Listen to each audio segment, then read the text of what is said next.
Wake up. Freedom's on the rise.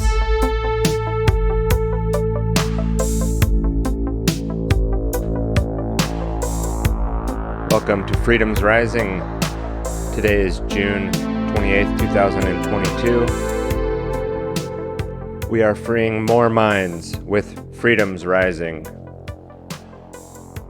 And you are participating in the rise of freedom. Here on this June morning, I am getting started with episode 17 today of Freedom's Rising, and we will be getting into a slight review of last episode of the episode 16, where we discussed issues within the so-called freedom movement, and is freedom's rising really occurring? Are we really experiencing the rise of freedom, or are we experiencing a dystopian nightmare, or is it somewhere in between? And we discussed in that episode, just getting into this, as we have a lot to cover today, and we probably won't get into too much of the Falling into the Movement Traps series, but we will kick it off. And for those that are familiar, I did a Falling into the Movement Trap series back a few years back. 2019, I think, is when I produced most of those. So I have, in that playlist, there's 15, 16 episodes that go along with that thought of falling into the movement traps. And it goes in line with what we were discussing yesterday, and that people get caught up in movements and festivals and conferences and labels and groups and sort of park it there. This is their journey to freedom, as they found a new group, a new label, a new clique, that now that they've, so-called woken up out of their slumber of their political party, which is where a lot of people's mind is at when they so-called wake up out of that system, and then they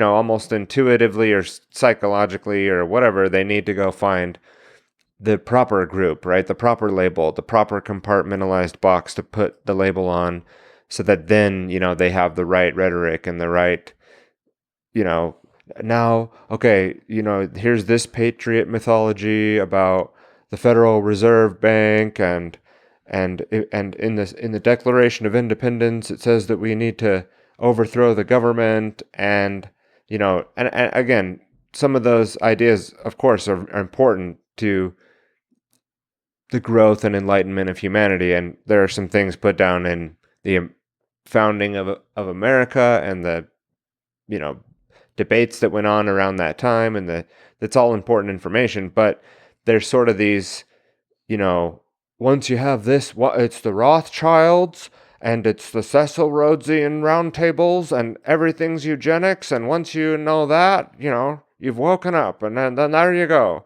And people feel like that they have the complete picture, as soon as they have as soon as everybody understands and repeats the same sayings and the same little jingles and understands the same information, then now they've figured it all out, right? And they've found their new thing, and they're awake, and nobody else is awake because they don't understand these things. Like, this becomes a trap that people fall into, and it's not that you shouldn't go down that road, or, the people that are saying those things are lying or incorrect or something like that. In some cases, they might be incorrect, but people tend to get this idea that now they found their new thing, and now they've got it all figured out. And that's partially what falling into the movement traps is about.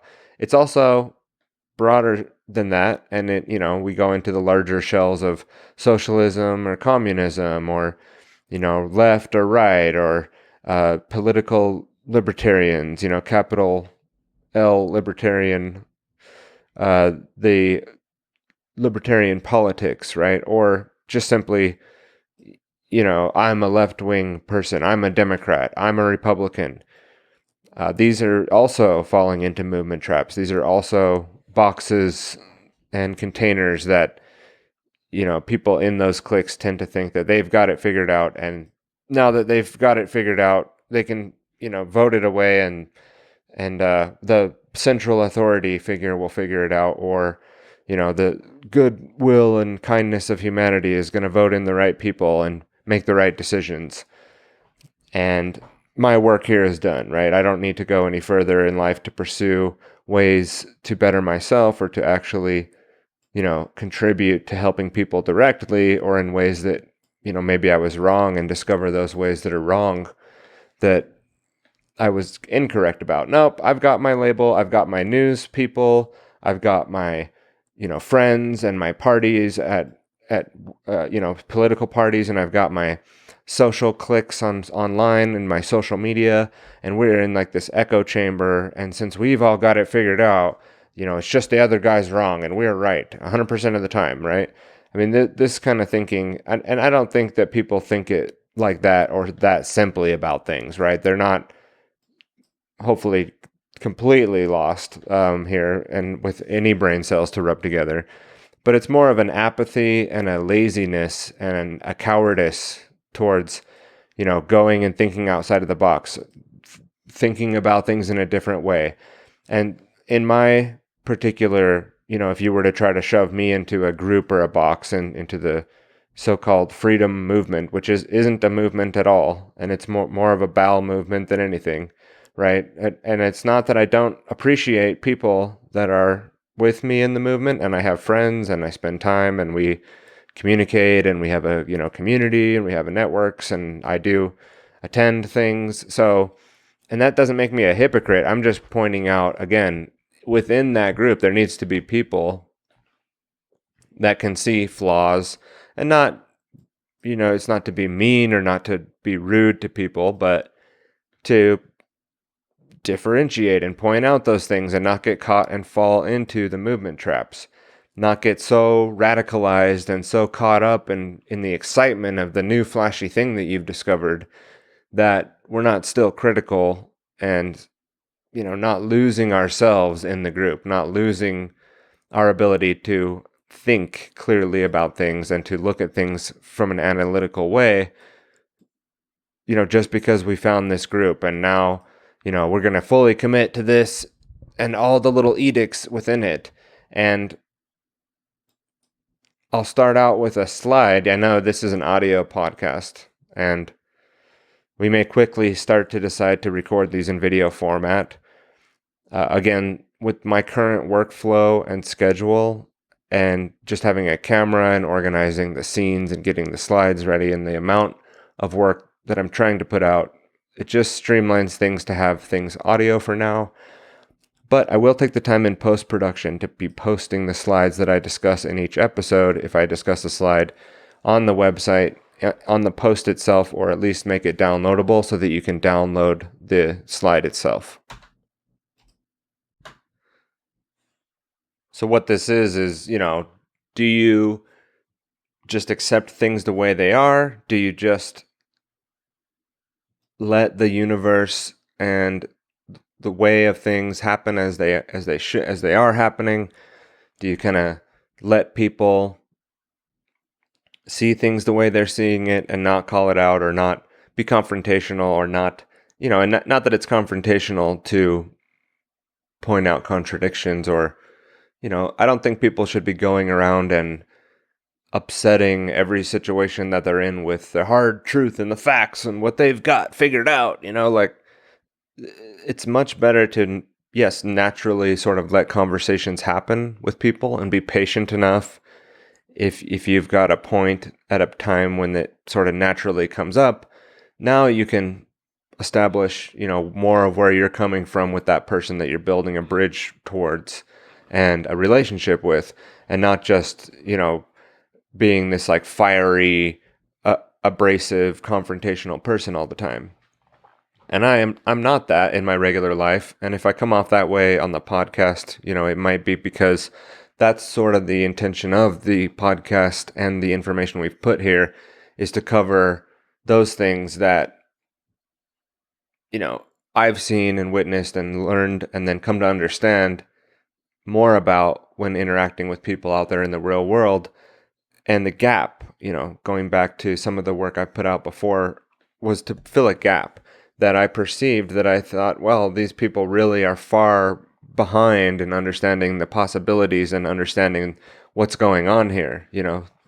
The pandemic, of course, sparked a new sort of wave in me to do work on the biopsy war and a lot of learning and discovery myself, and then helping others to hopefully understand more about that. And I've had people approach me and like, how did we know about, how did you find out about Unit 731 and other things, in the biopsy war? And it's like, we went and looked, and that's where the research led. And there's a lot of other people out there that know about those things, and just, when you do the research, you'll find out more about it.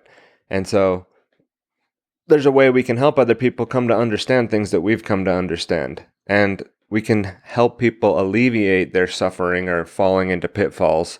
Not that that's our role on the planet solely, and that you have to be some kind of superhero to save people from their suffering. I mean, it sounds almost ridiculous, right? But passing on wisdom, right? There's a point in your life where you've come to understand things that you can then pass down to others and help the younger generation understand and help them grow and avoid pitfalls that they don't necessarily need to go down and suffer and have so much suffering. And we're talking about mental walls, mental barriers, mental constructs that people hold on to and cling to that aren't serving them and actually harming them. And belief systems that they hold that end up causing more suffering to themselves and to others that don't need to be held on to. So I think that in this slide that I'm talking about, where, it's like, should you help people with truth and information, or should you just accept their suffering as a natural part of their journey? And I think it's a moral responsibility to do the first, to liberate them with information and truth, and to speak the truth, and not like every person who's awake has the truth. We're not saying that. I'm talking about, the wisdom and understanding that you can come to know, that you can then, align the vibration of what you understand with that true frequency, and then be able to become more in alignment and at a higher frequency, so you're more frequently touching and hitting on the truth of our reality, or facts that have occurred, that have gone down, that you can correlate, right? You may not know 100% of it, but you can negate enough of it. And through that process of negation, we can come to understand the truth better. And sometimes that's the best you can do. Sometimes you have to eliminate all the things that aren't true, right? And refute and find out the things that are not the case through a process of negation. And then at that point, you may, at that point, and as we're talking about this in context of falling into the movement traps, at that point, some people just need to do that. We need to start at least admitting that we were wrong. And those people, I've definitely gone through and done this. And some things I was like, oh, they got me, they got me there. And at first, it can be very difficult to admit that you were wrong about something. And some people just won't do it. Some people won't say, this belief system that I've held, that I was raised to believe, I don't believe it anymore. And it's incorrect information now. I've got to admit that it was wrong. And so that can be a very difficult thing for people to do. But that's on the journey, and a lot of the stages that people are at in the journey, towards truth, love, and freedom, truth, freedom, and prosperity, and bringing that and avoiding the suffering, is starting to be able to admit that you were wrong. And that might cause you to suffer, right? That you'd have to suffer through the pain and all. And of course, becoming enlightened is very painful. It's not just a process of beauty and joy, and you're, fully, given all the blessings of the universe to feel great about it all. It's not, that's what people are avoiding, is they don't want it to be bad. They don't want it to feel bad. They don't want to say, oh man, that means that this was wrong and this was wrong and these people are wrong and they're lying. And it's not just like, oh, and it's all one big conspiracy, everybody has to be in on it. Like those are childish thoughts that come up. They couldn't be that way because everybody would have to be in on it. You don't need to know the whole picture at first. There are things that we can just start to admit we were wrong about it and not have to know all the solutions. And this is where, you'll pull your hair out like talking to people about, something is not the way that things should be, right? This, like let's say the supporting of mandatory taxation on a W-2, and you're saying, why can't the employer leave it as optional? We could have other options in society. Just starting to break open that alternatives to mandatory taxation and to centralized government and control, right? And beginning to explore that, people immediately jump to these wild out conclusions, and that they won't even go down that road because they have it in this way that it has to be this certain way. It has to be done in this other way. We have to do things this way, right? The way they've been taught and the way they believe it. And they will throw out the most ridiculous, childish arguments, and the ones that should be thought through and, overcome at like a young age. We should be taught things, and we should be taught how to overcome these silly, constructs that we have in our mind. But instead, it's the opposite. Instead, we're taught, it has to be this way in order for things to function in the world. We have to do it this way. And, largely people are raised in public schools now funded by the government. And so, of course, they don't see civil society. They don't see, social groups and larger cities and whole countries or nations being able to decentralize down lower and lower and lower to a level where things are more decentralized and decisions are made on, more local levels.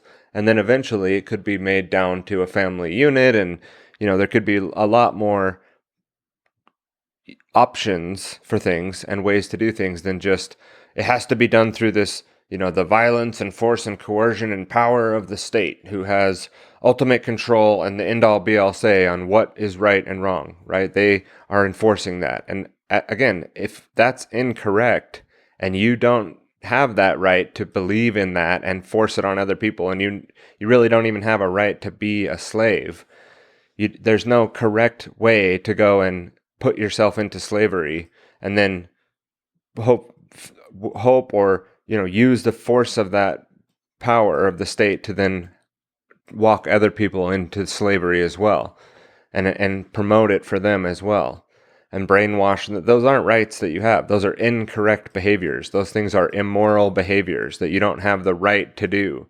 So just because you believe that, it doesn't make it correct. It doesn't make it true, and it doesn't make it right.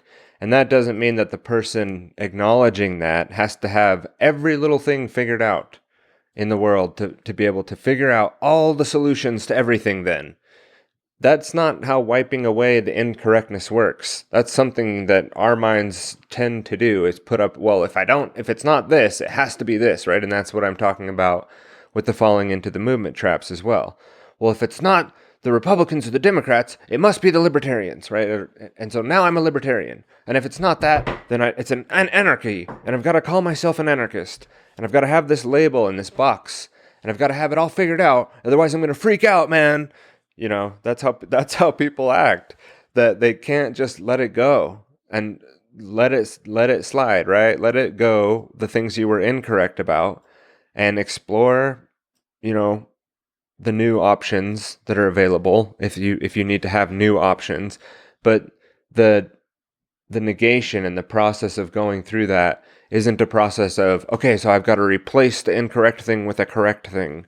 That's how we get into these movement traps. That's how people get radicalized. That's how people get into cults and movements and festivals, and they get into the conferences, and they become obsessed with this other thing, right? And the internal work needs to be continually done. You don't stop going down that process, and eventually you will, admit you were incorrect about enough things that you can strip that stuff away and then build new on a new, not empty slate, not clean slate. These are not the right terms to use, quite confrontational terms in the world of psychology and philosophy, but you know what I mean. You boil it down and distill things down to a level where you've got more room now to grow because there's more, you know, openness now to possibilities versus just you've got to have it all figured out if you were lied to and incorrect. Like that's a way to avoid the pain and the suffering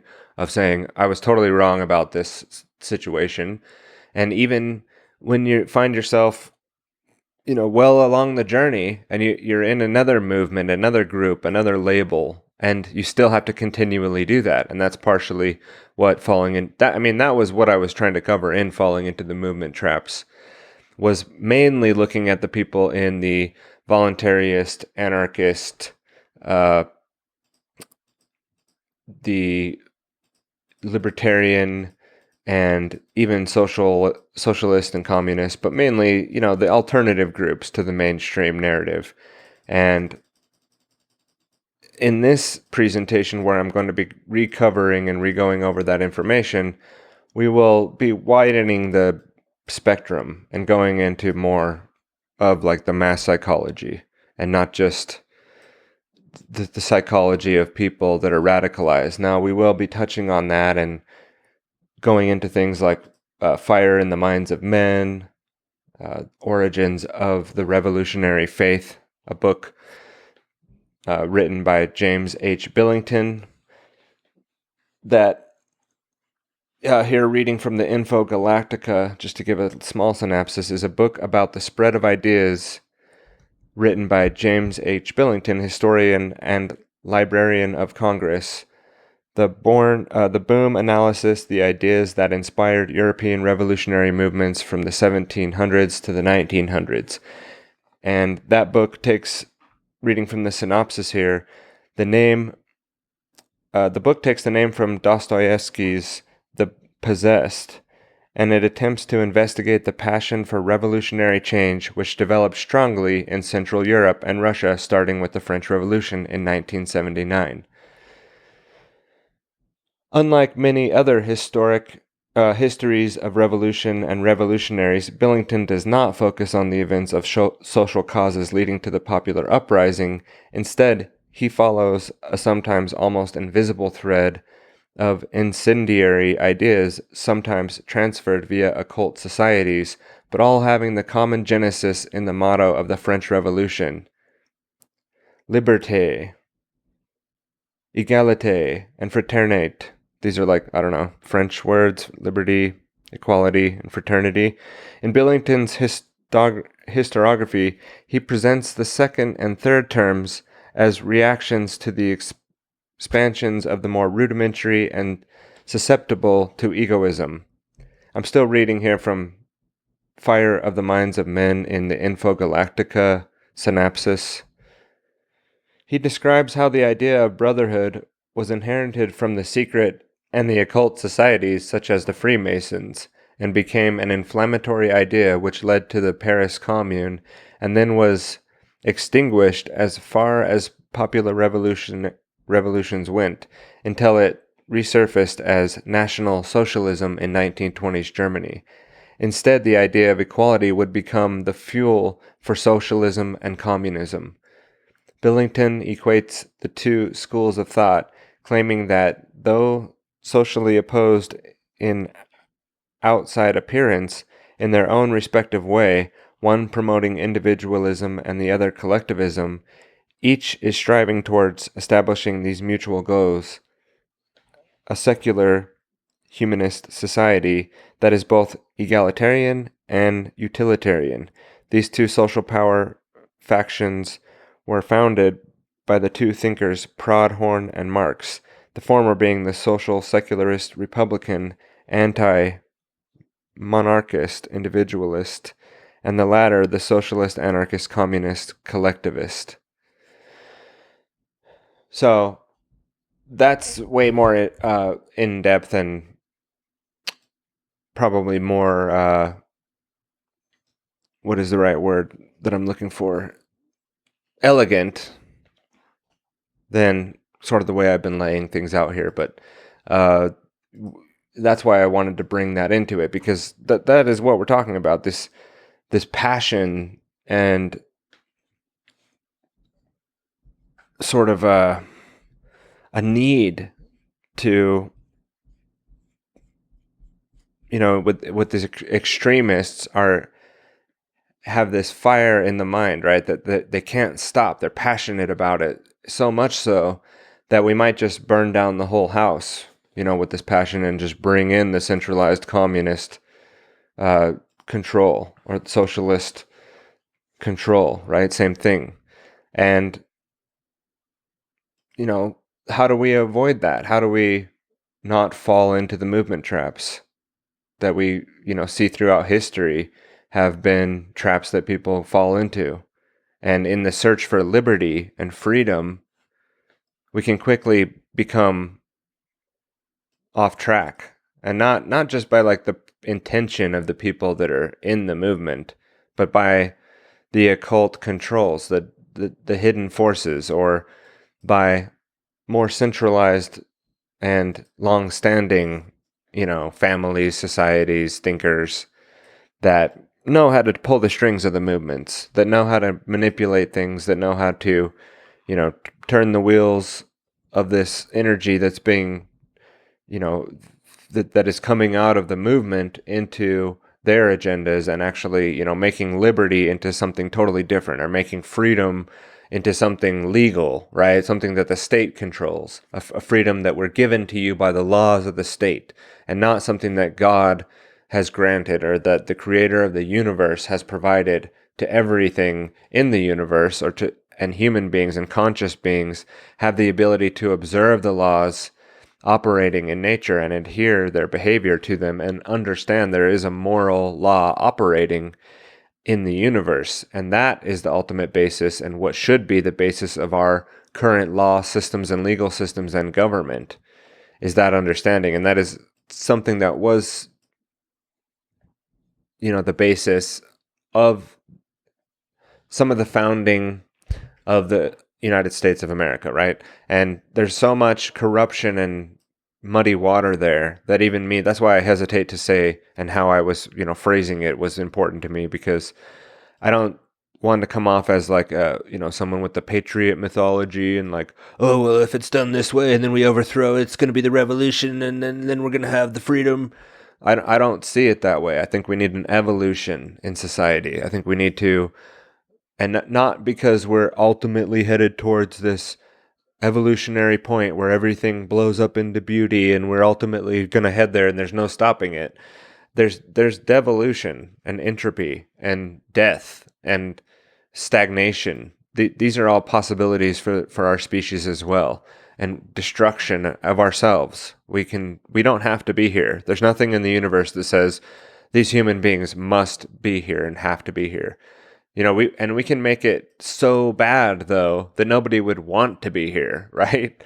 It can also get so horribly awful that we never could imagine now what it could actually be like. And there's no reason, because we're improving our technological skills and becoming more scientific and adding in all these things, that our species is then headed for greatness, and we're all going to be beautiful butterflies that fly off of this planet and explore the whole galaxy, in our spaceships, and it's freedom, and everybody gets to have everything they needed, and it's all there. I mean, I don't know. That sounds ridiculous, but that's a possibility, that things continue in a way where it just keeps improving, but not on the current trajectory, not on the current path. And so that's why we have to liberate them with information and truth. Back to the first slide. Moving on from there, just in the essence of time, and yeah, I said I was going to do like a recap of yesterday. I feel like I'm more actually adding to it. So, but we'll continue down that and try to keep it on track here. So the next slide that I have in the deck falls right in line with that, and it's a quote from Aristotle, and it says, "Tolerance and apathy are the last virtues of a dying society." So, tolerance for the lie, tolerance for behavior that's immoral and absurd and harmful, right? And apathy. Welcome to our apathy, everyone. Welcome to what human apathy from the majority of the masses out there looks like. Now, we definitely don't have apathy in all human beings. There are people on this planet that are working towards their goals and their outcomes and their ends, and they're not apathetic towards that, and they're achieving their goals. And you know, I'm talking in a dark way, you know, to the people that are building the control system, building the new world order, building the one world government, building the globalist control system. Not that having markets and economies that are global are bad, and not that having help and, you know, having things spread around the globe are bad, or even understandings of laws that reflect the laws of nature and the laws of the creation reflected around in human consciousness globally through maybe like a podcast or things that can reach globally. Not that those things are bad, but the control system going global, the new world order, right? The system of controlling people's movements and behavior and monetary spending based on if you're doing what the government thinks that you should be doing at that time. You know, how many times did we see throughout the pandemic that people would that things would change, right? Suddenly this rule became a new rule and now there's another rule, and if you weren't obeying the rule at that time, now you're wrong, now you're incorrect, even though 2 weeks ago you were correct, whether it was your behavior or what you were saying online. I had problems with having things taken down that then later became common knowledge, you know, on the like the gain of function research that, you know, had been done. At one point, you couldn't even say gain of function, and it was totally crazy, and you couldn't even bring it up. And then it becomes like, oh yeah, of course the government does that, and of course they're, you know, making these chimeric viruses, and well, it's in the name of science and vaccinations. Like, we have to do this in order to prepare in case Russia does it first, right? And we went over this quite a bit in the biosci war and the pragmatism and the, well, you know, we've got to create these freak of nature things in labs that don't exist in nature, because if we don't, you know, somebody else will, and then we've got to have the antidote to that, and we've got to have, you know, and that logic makes sense to an extent until you create something that could destroy the whole planet in order to save the planet, right? We've got to destroy the whole planet in order to save everyone, don't you see? And you know, that, forget where I was going with that, but tolerance and apathy. Yes, some people are definitely employing their will onto this planet. And, you know, going back again, there are people that are excellent at pursuing their goals and achieving them that have nothing to do with trying to promote freedom or trying to promote the New World Order. They're just like regular people that are good at implementing their will, you know, working hard, starting a business, you know, taking over a business, just continually growing and getting better and improving, and that's fine. But what about the apathy towards things that matter on a wider scale, that aren't just your little things that you're achieving and your family is getting by on and you and are getting in your little freedom, right? That you get to, in your comfort, and taking that and expanding it out on a wider level to actually trying to help improve the situation for a large group of people, for more people on an individual level, or, you know, reaching a wider audience through other means. And the apathy of people who do understand more about what's going on and have come to grow and wake up to become aware of what's going on in the world around them, where we're being lied to, you know, how we're being lied to, and then solutions that people can implement to solve the problem. We have people apathetic towards doing that work. They don't want to pick up that burden. And it's understandable why, because it seems like you can't make the change. And then there's all this negative self-talk that people have that, well, I'm just one person. What kind of change could I actually make in the world? And then there's also, the fact that, and then there's more negative self-talk. There's all this podcast already out there. Why would I be able to make any difference? Or what do I have to say? And that, doesn't see the value in the individual or the value that that individual could gain from doing that work. Why? Because it gets you in motion. I mean, is that a good enough reason for some people to be able to start, even if it's a failing go, even if it's a fool's errand and you're going to fail, right? What other options do you have in the dying society? Let's read the quote again. Tolerance and apathy are the last virtues of a dying society. So clearly, I mean, virtues, yeah, I think this quote is more complex than it seems, because are those virtues, tolerance and apathy? Yeah, in some cases they are. We do need to be apathetic towards things that, don't serve us but are getting us excited, or are feeling bad, or thoughts in your head even that are not going to help you, right? Be apathetic towards that.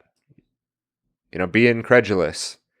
Don't believe it all the stuff that runs through your mind about, well, if I do this, what's going to happen?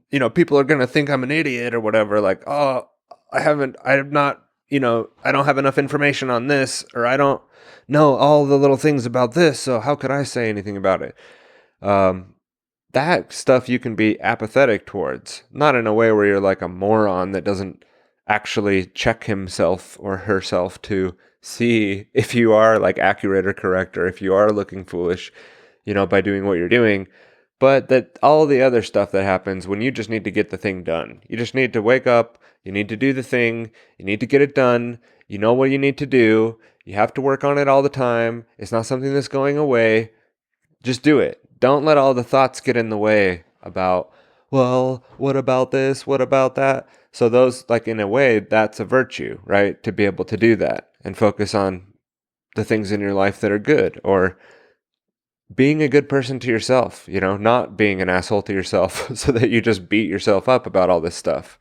And learning how to do that mentally and doing that work is actually very helpful when going through the quote unquote awakening process, right? Because you're easier on yourself. You don't go, oh, I'm such an idiot because I was wrong and I can't admit it. I'm never going to admit it that I was wrong because it's just too hard, because then I'm dumb and it just means that I was wrong about all this stuff, right? People have that, I can't change my mind because it's too scary and too dark and too dangerous.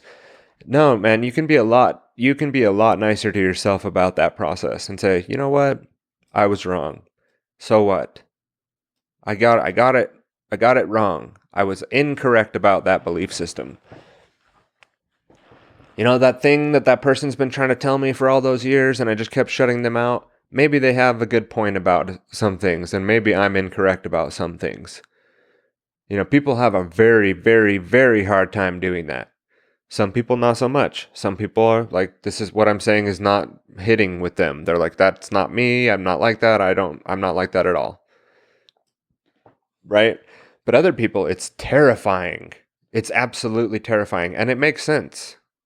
In a way, it makes sense because to them, it's a survival thing. If this is not true, or what you're saying is true and what I believe is not true, then my whole world falls apart. My whole paradigm falls down. And people have worldview paradigms, right? That's something that I had as a separate item to go through as like another series, but I just realized that really needs to go into this Falling into the Movement Trap series. And I've done like a walk and talk on that, which basically just like opened up the topic and got into it. But you're struggling with their worldview. It's not just like an opinion about 9/11 and, oh, hey, I can clearly go and investigate, maybe one day, just sit down at the computer and start investigating the facts that you think you know about 9/11, and then look through at some of the alternative points and maybe watch some documentaries and go to vetted people who you can trust that you've known over the years who might have shared something, or people that, I mean, don't just go clamoring away on the internet and, thinking that you're going to find information that that's not what I'm saying to do. Do real research, investigate things, and see if there are some questions that come up. That's what you could do. But in cases where people don't want to do that, it's because, and most people who would say, like, you're crazy for believing anything in 9/11 was a conspiracy, or it wasn't anything that we're being told it was, like, that's such a blanket statement. Like, so nothing ever that the media ever said was inaccurate or wrong, and maybe they should even be, pulling back and re-going over their own information and saying, we were wrong here. Hey, we came out with this information too early, so we were wrong here. We're going to correct the record. Here's the real facts. Do you see the media ever doing that, ever? And when I'm saying the media, I'm talking about, the mainstream, whether it's NPR or MSNBC or Fox News or CNN or, any of the even kind of more mainstream alternative platforms that are just like sponsored from these. They're basically, the mainstream media is starting to infiltrate and becoming to look like alternative media, but is actually still just the mainstream with their hands in all the pots, with their octopus tentacles, in all the different areas. And again, though, so it's not that, I mean, so it's such an idiotic thing to be like, there isn't anything wrong with the mainstream narrative at all, and they've got it all figured out, and you questioning it are completely wrong. That's the cognitive dissonance. That's not the person that you're fighting with truth or the facts. You're not going over the facts at that point.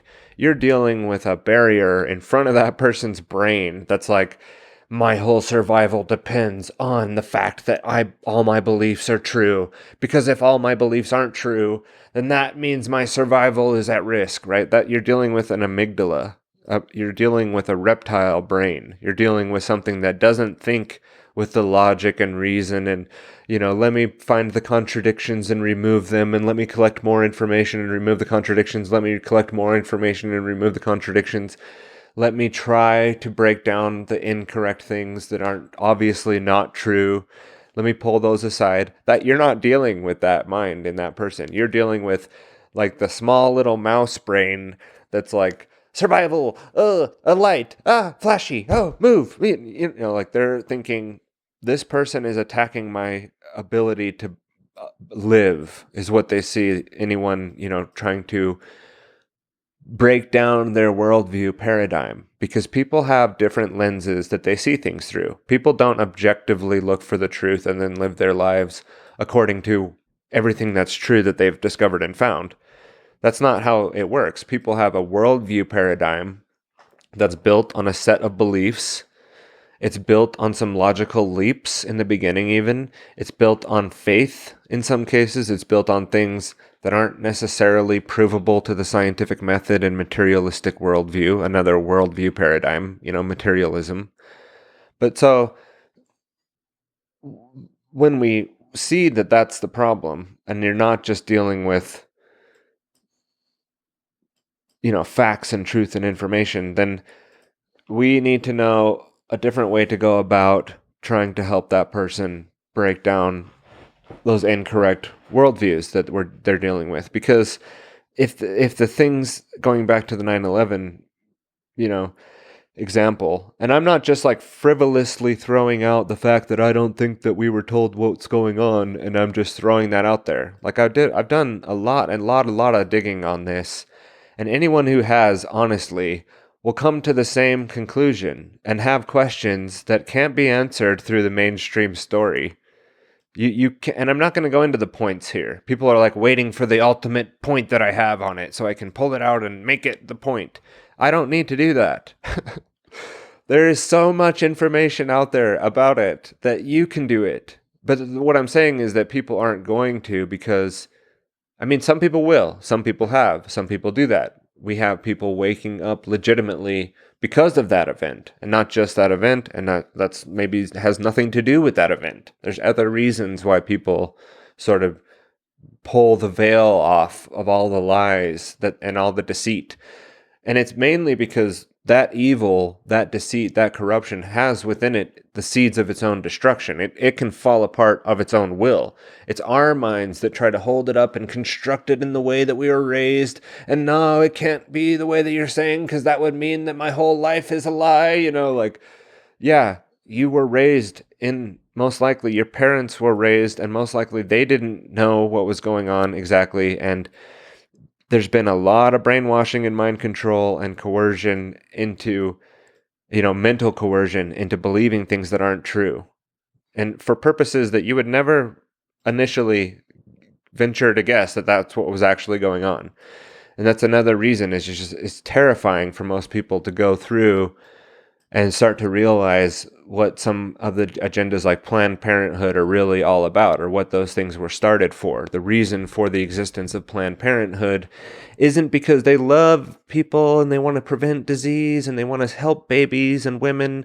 The initial founding and reasons for the existence of that entity was to reduce, the lesser wanted people in society by making it easier for them to abort their babies, and using this sort of eugenics. It's not sort of, using eugenics, exactly, coming out of the eugenics society, and people who were all about the same things that you see, like the National Socialist Party, the Nazis of Germany, carrying out in a big way, was done and promoted, and the philosophy was, originated in a lot of ways from American thinkers, from people around that time who were buying into the philosophy of eugenics, and that the best way to, make humanity better is to weed out all the unwanted people by making them sterile, by giving them access to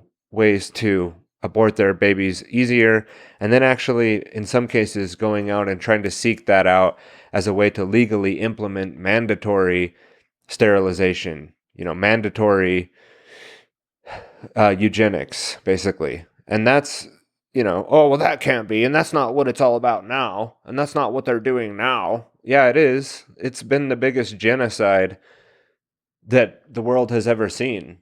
The quiet genocide that goes on called abortion, which isn't done in this virtuous way of helping women. And I mean, that's a very, very, very, very, very, very, very, very, very small little tiny fraction of what's actually gone on. And the attack on the black community, and the attack on certain types of people classified as unwanted and unneeded on this planet, that have been targeted with brainwashing, mind control, and propaganda to think that this is the right thing to do, to kill life, to make it seem as though it's right and correct to kill life. And then having people at this point losing their fucking minds because they think they had some right to do this, that this was a right they had. No, you don't have that right. You don't have the right to take the life of an innocent little child, that you have claims of all this scientific mumbo jumbo about when it becomes a life and when it can sustain itself outside of the womb. That's when it becomes. Okay, you overly intellectual fucktard. You don't have the right to do that. You don't have the right to end life in that way. There isn't a correctness to that, and there isn't anything in the Constitution that said that you had the right to do that. So now people know where I stand, I guess, on the recent events. If you go, listening to this at some other point around this time was in June, late June of 2022, when it was officially announced of the Roe versus Wade overturning event, right? And right in time for the people to freak out and get out in the streets and start rioting this summer again and start burning down all the major cities, Another reason to not stay in the cities, in my opinion, not stay and fight the battle there and exit those places, because they're just villages of propaganda and brainwashing and slavery, and where people, are just, it's just disgusting. The big cities now. We were in San Diego on our vacation that I talked about yesterday, that we really enjoyed and had a lot of fun, but it's a shithole, you know? I mean, it is. It's like the people living there are just barely getting by just to live there. And like in their coffin-sized apartments. And I don't want to be offensive. I don't want to make anyone's feelings hurt or anything like that. And it's a beautiful area. It's a beautiful people in some cases, you know, but then you can see it. You can see the, you know, lifting up the rug and there's just cockroaches and earwigs and dirt and grime everywhere. I'm not saying like literally I saw that. I'm saying it's underneath the pretty surface is not good. I mean, you can barely afford to like go and do anything. It's just so damn expensive, you know, and maybe that's my economic level. It's like, well, if you just, you know, made $1 million more a year, you'd be fine. Yeah, well, that's probably true, you know, so yeah, something to think about. But the last slide that I'm going to read, and then we're going to end today's episode. And then tomorrow we'll continue on with falling into the movement traps, the sort of extended version, the version that I'm now recording, 3 years later after originally presenting these live on my website. You can find those streams. I try to make it really like simple for people to find the different topics. So on my website, tylerbloyer.com, as you scroll down on the first page, there's like latest posts, there's the stuff that's the latest, and then there's the topics below that with big giant pictures. Like here's the bio-psy-war topic, here's the falling into the movements, here's some walk and talks, here's the creature of control, here's some old liberty lifestyle stuff. And what was my point to make there? The point was falling into the movement traps is like a big giant slide. You click on that and there's the falling into the movement trap series. I really think that some of those presentations, I've gone back and listened to them like a couple years later now and thought, wow, that was pretty good. Like that actually had a lot of weight to it and was some good work. Now, do I need refinement in my approach and, you know, doing things differently, being more successful at getting the information out, making my website more navigatable, making it better, adding, you know, a merch store and things like that, adding some about info and, you know, more information about me or something like that. Yeah, that does need a lot of work. I admit all that. I think it's a work in progress. Let's just put it that way. But at least it's in progress and at least it's in motion. To help avoid and avert what our Buckminster Fuller is going to say here in this slide that I have, that I'll read the quote from, as I know it's an audio podcast. Obviously, you can't see the slide, and for now, that's how this is going to be. That's how this information will be presented. That's how we're going to get it out there. And I'll do my best if there's some graphic or something in a slide that you need to see to go over that. But otherwise, you know, if I read a quote, we can get the quote through the audio version. Shouldn't be a big problem, right? All right. The quote goes, "The Dark Ages still reign over all humanity, and the depth and persistence of this domination are only now becoming clear. This Dark Ages prison has no steel bars, chains, or locks. Instead, it's locked by misorientation and built from misinformation. Caught up in a plethora of conditional reflexes and driven by the human ego, both warden and prisoner attempt meagerly to compete with God. All are intractably skeptical of what they do not understand. We are powerfully imprisoned in these dark ages simply by the terms in which we have been conditioned to think." And that, I think, does a good job of summarizing and getting sort of summarizing what we've been talking about here today and then getting into what we'll be talking about next as we continue on. That was slide number 3, which the first 3 slides I'll be posting with the post on this, and then I'll continue to go through them and post them as we discuss each slide in the series. And not only that, but, you know, we're talking a little bit more free-flowing, a little bit more off the cuff, a little bit more just my thoughts as they come up as I'm covering the information here. So it's not all about just the slides, but those help navigate us and keep us on topic. But again, the dark ages still reign over all humanity, and the depth and persistence of this domination are only now becoming clear, right? So as we start to peel away, as we start to see and dissolve the beliefs that were not true, that we had, that we held, and start to realize more about the solutions, right? And then implement those solutions. This is the work that needs to be done. And then teaching other people that information as well. And making it sustainable for yourself. I'm going to add that in there sort of at the end. You need to do that in a way that sustains you and your family and your goals and your lifestyle. I'm not saying that you should just, everything needs to remain the same in your life and nothing will change and you'll wake up and it's all going to be the same and then you can just continue on. Like, no, there'll be radical, massive changes that occur if you're really serious and dedicated to implementing and making those changes in your life and helping and really implementing the solutions. If you're really serious about that, your whole life will change. But the work that needs to be done and the idea of how to do it is simple. It's not easy. It's not something that you can just pick up and do and it's all going to change overnight. It's simple, though, to understand. It's simple, and that's, going back to the slide before, tolerance and apathy are the last virtues of a dying society. If we don't do that work, it's not just like society will die and then we'll have to start new and it'll be fine. No, we could be talking about 100 or 1,000 years of darkness here in that dying death of society. It doesn't have to be just like, oh, it's this beautiful revolution and then the people built a brand new, glorious, great society after that.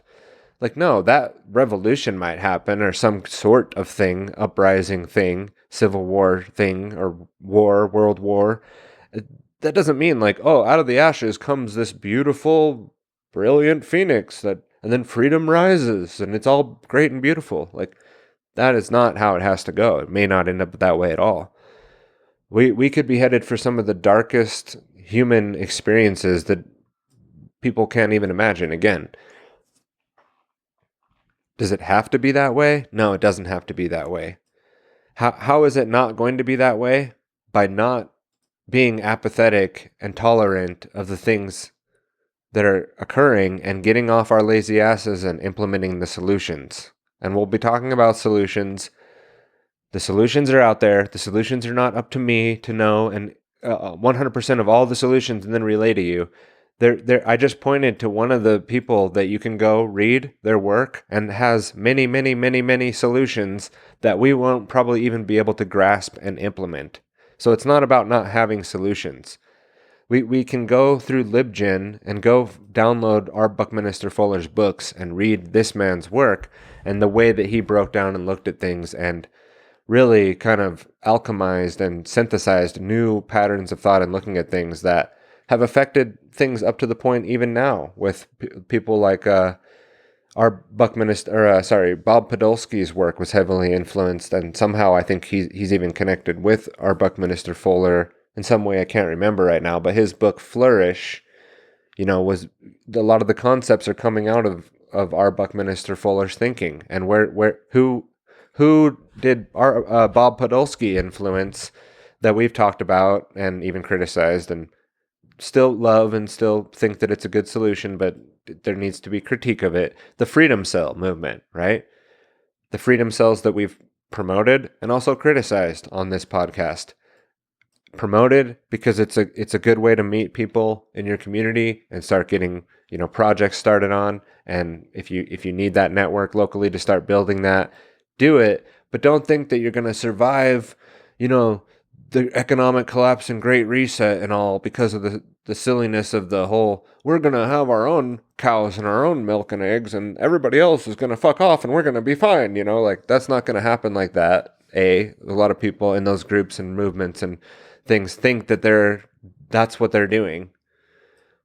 B, though, it's positive to do the activities. It's positive to participate in those things. It is better for your life to be more resilient and to be more hands-on and more DIY and more understanding of how to, operate off-grid and maybe even go off-grid and do these things. I'm not saying don't do those things. I'm just saying we need to be realistic about what the ends are and goals of those things and where we're at in the battle and the movement.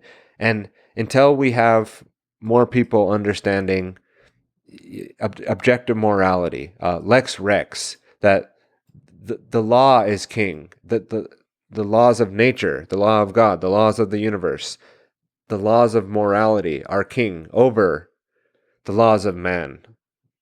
That until more people start to understand these things, we are putting our necks out there in a very big way by even holding these opinions and putting them out there publicly. But that's the work that needs to be done. And that's the courage that we need to have when doing that work, so that we don't just fall into a collapsing, dying society, and that we can, manifest a positive future for humanity that has to do with freedom and truth and morality and justice. Right? These things can be the case, but it's up to us here in the flesh to implement that and get it done. So without falling into the movement traps, without wasting years going through the movement traps. And that's what the Falling into the Movement Trap series is about. And we kicked it off here today, part 1, and tomorrow we'll continue on with part 2. There'll be several parts. This is an ongoing series. This is still episode 17 of Freedom's Rising, but we'll do like a subsection, right, of part 1 of Falling into the Movement Traps. And then at some point I may go off and start to talk about something else. And we may even kind of eject out of Freedom's Rising for a minute, but there's still the same feed from tylerbloyer.com. There's just in sequence, in order of the episodes as we put them out.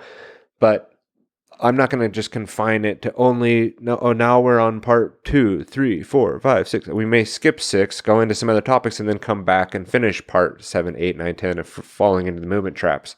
So just to give you an idea of my plan there, I'm not just going to complete it and then never come back to it.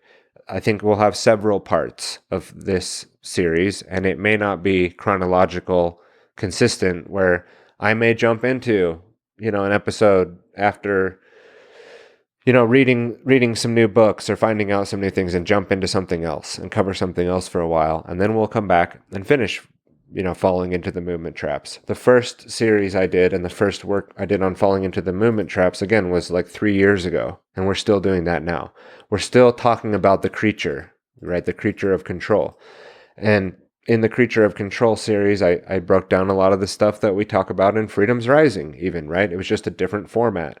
And that goes back to 2015. So that's, 7 years ago of me still on the same topics and threads. And this new format of the Freedom's Rising series is sort of a dusting off and a continuation of that work. And no need to go into more depth there. I think we understand that. And so we'll continue on. I appreciate everybody's time and attention today in this episode. Connect with me at freedomsrising.live. The better place to do it for now is tylerbloyer.com. That's the more long-withstanding site. If you want to slide in to the Discord, I think after this post goes up today, I'll also just drop the slides in there, as long as I remember to do that in the Freedom's Rising chat. And I won't drop them in there now because people will be like, why is he dropping these in? But once the thing is posted, I'll post the link and then the slides that go along with the episode there as well. Feel free to share them, use them, discuss them, put them on your social media. That's fine. I have no problem with that. And we'll see you guys tomorrow, back with Freedom's Rising. Thanks.